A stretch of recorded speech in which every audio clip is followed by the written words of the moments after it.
L'ego, la source de nos souffrances? L'ego n'est pas réellement la source de la souffrance. Il est le gardien de toutes notre blessure d'enfant. Le va-et-vient émotionnel sont normaux. Accueillir et s'autoriser à ressentir, c'est la clé de la libération et de ton alignement. Impression que l'ascenseur émotionnel est lié à l'autre, par son absence, par le silence.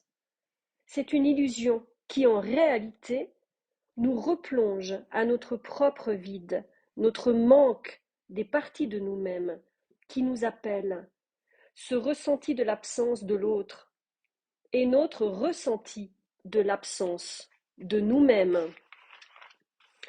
Quand on se sent bien un temps et ensuite au plus bas, c'est un mouvement naturel de l'attention, en dedans et en dehors, un bercement de l'attention portée à l'autre qui fait réagir à ce manque de nous-mêmes et puis à la présence de soi-même et par conséquent de l'autre en nous-mêmes, un jeu d'équilibre. Ça, c'est quand on sort au fait de la forme et qu'on va chercher plus loin que ce que l'on voit là, à l'instant T. Pourquoi donc devoir lutter contre, se battre contre? Mais pourquoi faire? Pour courir vers l'illusion? L'illusion de quoi? Je vais bien et s'en persuader? Je vais bien sans l'autre? Et quand ça retombe, nous rappeler que nous sommes seuls, sans l'autre, et en définitive, ça revient toujours à la non-présence de soi-même, la non-existence dans sa propre vie et l'illusion d'être présent, d'être vivant. Quand as-tu cessé de sauter dans la vie? Quand as-tu cessé de t'occuper de toi? Ou plutôt, quand veux-tu commencer à vivre et à te ressentir vraiment? Se sentir, c'est sentir l'autre. Pourquoi? C'est retrouver ce sentiment d'être entier, bien, comme à la maison. Mais sais-tu qu'ensemble, chacun révélait et complétait la part endormie de l'un et de l'autre, avant la danse des égaux, hein, ou dans le magnétisme quand ça revenait. Alors à la séparation, tu te retrouves seul, coupé de cette saveur, de ce nectar, de cette sensation. Oui, tu te sens enfin avec ce vide, car comme avec l'autre, tu as pu te sentir vivant, entier, vibrant, connecté à la vie, au divin, à cette magie. Tu as pu connaître cela, complet, enfin pour la première fois. Alors forcément, seul, ça fait hurlement mal. Oui, j'invente des mots, mais c'est pour montrer l'intensité, parce que dans certains mots, l'intensité, on ne la trouve pas. Car tu prends conscience qu'il y a une part de toi qui n'existe pas, qui ne vibre pas, qui ne vit pas. Alors oui, on en a marre de sentir cette douleur, on en a marre de sentir ce vide, on en a marre de sentir cette absence. Mais réveille cette présence d'esprit en toi, cette connexion âme ressentie à travers ton corps, hors mental, pour accueillir, laisser vivre, laisser circuler tout ce qui attend depuis si longtemps de se libérer enfin, de pouvoir voir le jour.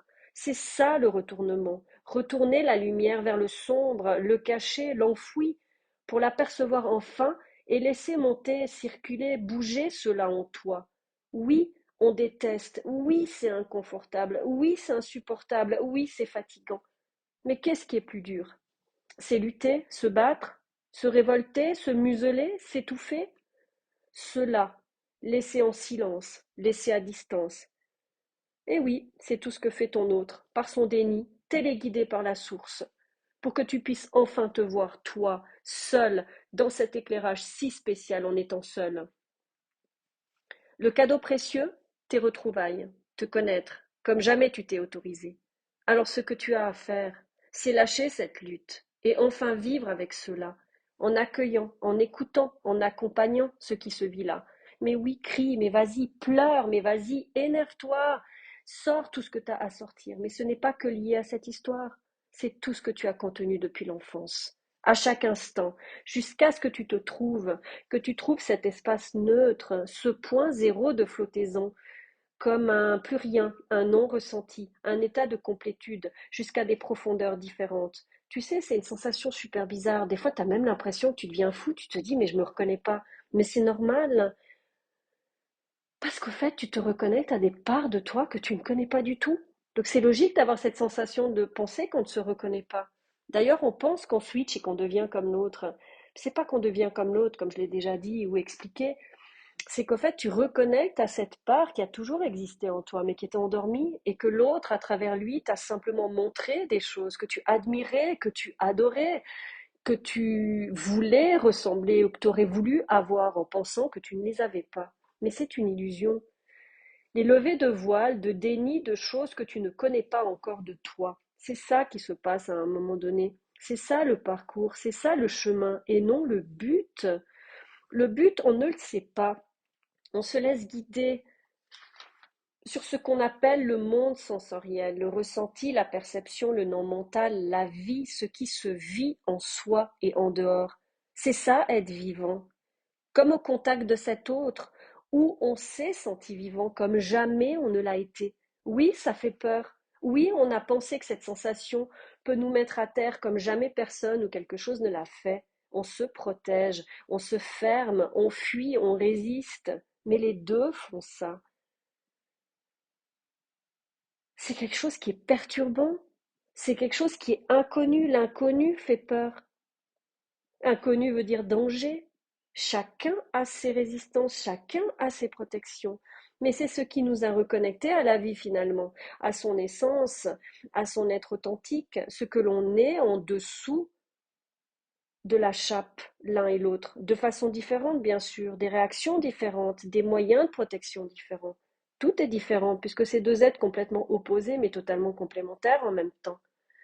Aujourd'hui seul, c'est à toi d'œuvrer, à pouvoir retrouver d'abord cette vivance véritable en toi.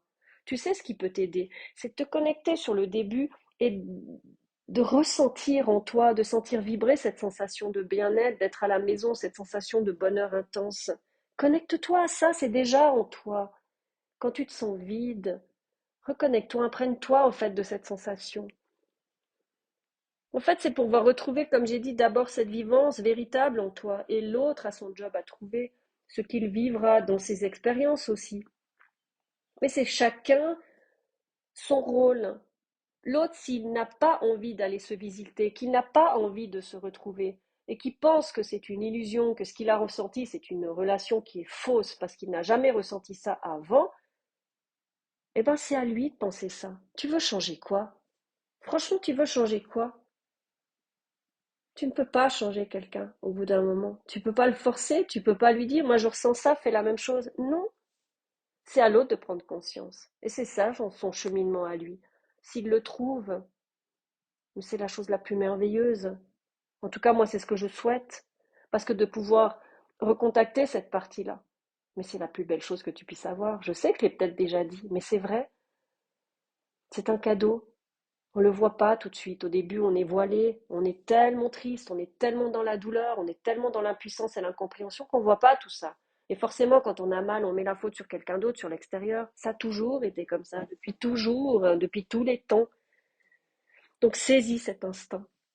Saisis ce qui t'a été donné. Saisis cette possibilité de revenir dans ta vie et de la créer exactement à ton image, pour toi avant tout, et sors de toutes les illusions, et sors des fantasmes, et sors au fait, quand je dis ça, bah, de tout ce que tu as mis sous cloche, en projetant en fait une vie rêvée, en projetant un couple rêvé, en projetant un partenaire rêvé, en projetant des activités rêvées. Mais vis-les totalement, et mets-les dans la matière. Fais déjà de ta vie tout ça sans l'autre déjà.